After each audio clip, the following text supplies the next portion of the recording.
Hi everyone, welcome back to Like Cookies. It's Ili, and today's video will be about double tap dashing. If you ever wanted to add a double tap dashing to your game, to character in your game, this video is for you. The first thing I want to do is to select everything and delete it, and then quickly I will make ground plane, and I will add a character. So this will be the ground, and then I will have a cube for my character. Then I want to tweak a little bit of the physics, make it dynamic, and make box collision bounce. So what we have now is our player. It doesn't move, it doesn't do anything, it's just dynamic and it can just fall and collide with the ground. I will add a light source, and it will be a sunlight light source, just so we can see everything. When I press P to play now, you can see that nothing happens. We just have our character. So the next thing will be to pull up another panel. I'll choose Logic Bricks Editor, and I will add the main movement of the character. I'll just add one direction and demonstrate the double tap dashing with it.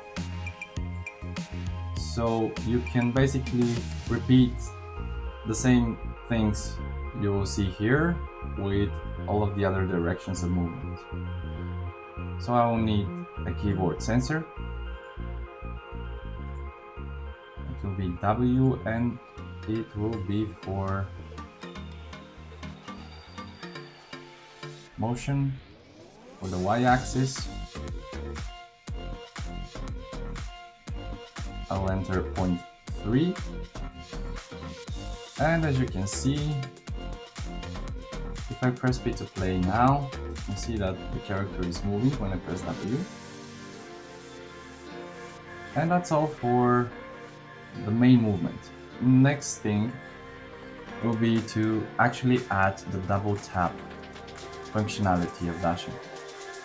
What we will need is just one game property, and it will be timer.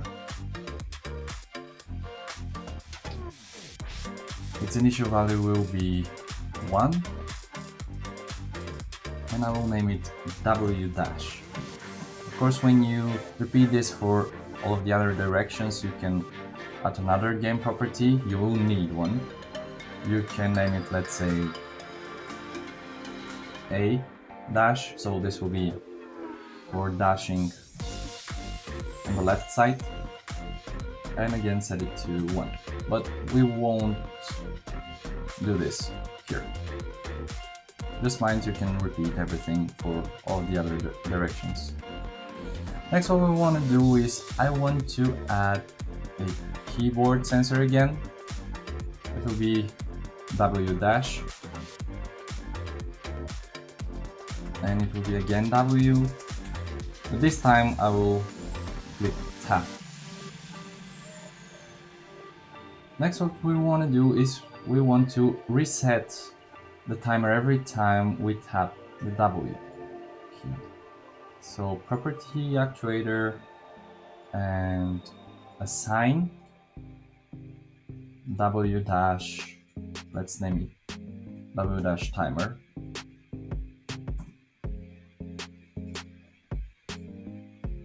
And I will set it to 0.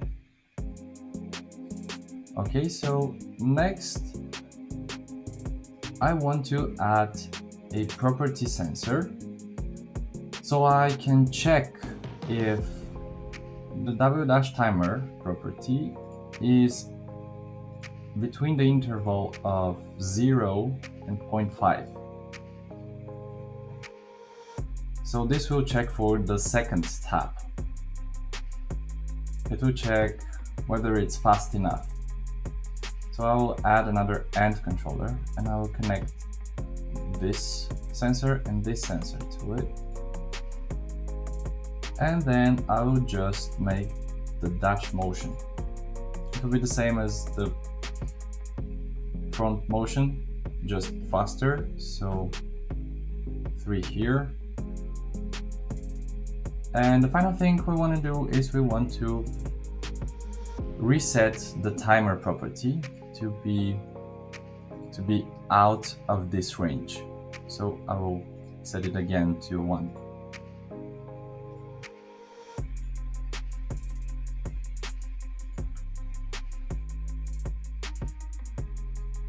Okay, so this is the loop. This is everything. If I now press P to play, you can see that if I double tap the W, I dash. Let me scale this a little bit more. And you can see we have the movement, but we also have the dash. So that's it, everybody. I hope you liked the video. If you did, you can support me in Patreon. You can like and subscribe to the channel, and see you soon.